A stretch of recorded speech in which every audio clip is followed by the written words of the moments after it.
if you choose to support or do business with an obedient, you can scan the QR code or verify the OBX ID online to confirm that the person is who they claim to be. Now, this is a game changer. Why do I say so? It means it's bringing the obedient movement as a family, not just as a political movement, but also as a family, as a business family, as a social family that you can interact with, you can do business with.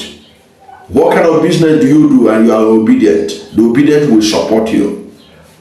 If you see another obedient who is into a particular trade, you can support that obedient, because the purpose is to encourage one another, to lift up everyone until we achieve the purpose, which is a new Nigeria, which is very possible. So, obedient movement is going beyond ordinary political party, because obedient movement is not a political party, it's a movement. Never since Ziki's movement have we seen anything like this.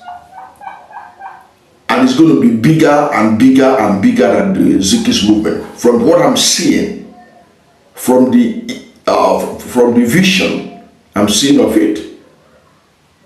So, having a group of people who are connected with each other for a purpose of a new Nigeria, and they see each other as one family, nothing could be bigger and better than it. This is far better and bigger than political parties. You can see how easy it is for people to defect from APC to PDP, PDP to APC, and all kinds of things. Right now, there's a bandwagon effect of people moving to APC, especially from PDP, because there's nothing uniting them together.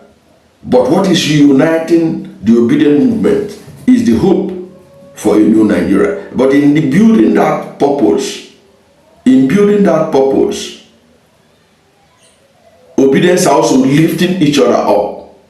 And for them to lift each other up, they must know the identity of every one of them, so that you don't end up lifting up your enemies or those who don't wish Nigeria well. Okay, so you can now be, if you say you are obedient, I'm into furniture business, I'm an obedient, and an obedient is looking for those to supply him furniture, for example. Okay, and you present yourself, you are good in furniture making and stuff like that. He has to authenticate that indeed you are a real obedient. You are a believer in a new Nigeria.